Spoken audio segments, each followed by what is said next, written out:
could when I was small, and it's so picturesque, looking through the crystal. Ciao, and welcome to Gio's Paintbrush, where 5 minutes is all it takes to be blown away by one of the world's greatest artists. Pablo Picasso, the most gifted artist of the 20th century, capable of breaking new and exciting ground in every genre, always relevant to the modern eye, always intriguing, never afraid to embark on a new path, nor to challenge the established order, and as productive an artist over the 92-year span of his life as has ever walked the face of the earth. The name Picasso means art to many people, as the word itself has entered lexicons across the globe as a synonym for a successful, talented artist, as in, that guy's a regular Picasso. Only a handful of artists in any field have achieved such status, including Shakespeare, Sinatra, and of course Babe Ruth. Pretty good company. But in late 1903, early 1904, during the final months of Picasso's so-called blue period, when the young, struggling painter born in Malaga, Spain, largely unknown and dirt broke, trying to make a go of it in Paris, painted the Old Guitarist, using literally his dining room tabletop as a canvas because he could not afford canvas. Pablo was just a kid trying to get home to Barcelona, Spain for Christmas. Selling the subject of today's show, The Old Guitarist, well, that was going to finance his journey and help turn what was shaping up to be a blue Christmas into something just a little bit brighter. Thanks for joining us. Let's start with the color blue. During this challenging period in Picasso's life, everything took on this dark, somber, mournful shade of blue. And who could blame him? He came to Paris to paint, to be discovered in his early 20s, and acclaim and renown were slow in coming, as was money and even food to eat. I imagine that self-doubt and coming to grips with the hard reality of life without family, as a struggling artist in the City of Lights, burst some illusions in young Picasso's mind. And the suicide of a dear friend and fellow artist in 1901 in Paris, at a time when Picasso was back in Spain, surely did not help. Picasso, who at that stage of his life and career believed that sincerity and authenticity in art derived only from an artist's powerful feelings of grief and sadness, and who felt rejected and alienated from society, since the more blue work he painted, the less interest there seemed to be in purchasing his paintings.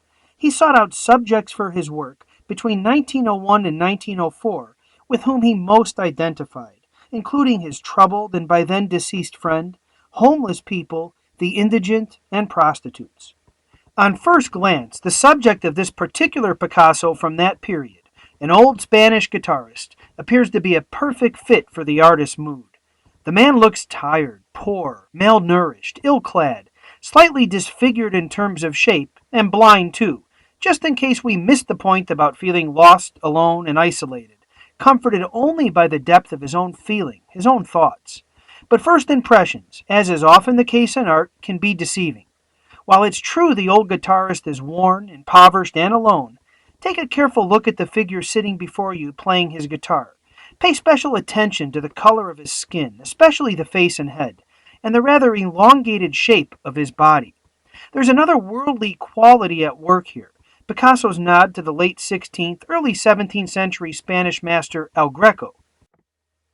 El Greco utilized these techniques to imbue his subjects with a special flickering candlelight quality, a light that represented their spirituality, their faith. And likewise, Picasso imbues this old man, rather romantically it seems, the kind of romance that comes with youth, with a sort of self-sustaining dignity, a type of peaceful self-contentment, simple, true, honest, rooted inside the man, having nothing to do with material satisfaction, and everything to do with music and art, and staying true to oneself, whatever the cost in the material world.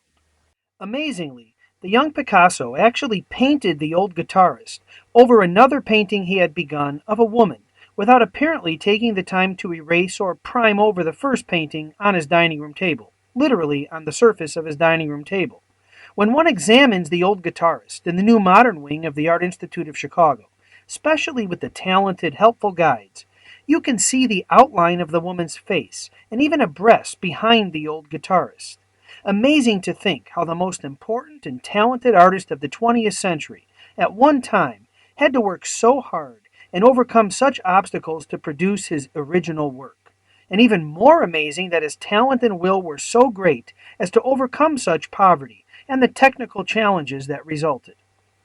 And even in this early work, one can see hints of Picasso's willingness, picking up where El Greco left off centuries before, to sacrifice the naturalistic, true-to-life representation of his subjects and their settings for a greater purpose, to present more clearly an abstract truth by distorting and reshaping and recoloring figures, ultimately with cubism, making them nearly unrecognizable physically, but somehow more powerful intellectually and emotionally. And so the Old Guitarist is a masterpiece of human alienation and a tribute to society's outcasts, recognizing that spiritual and material wealth are not necessarily the same thing. But it's more than that. It's an early Picasso that provides a glimmer of the artist's future, foreshadowing how he will, in his maturity, redefine art in the modern era worldwide. Thanks for joining us. I can picture it like I could when I was small, and it's so picturesque, looking through the crystal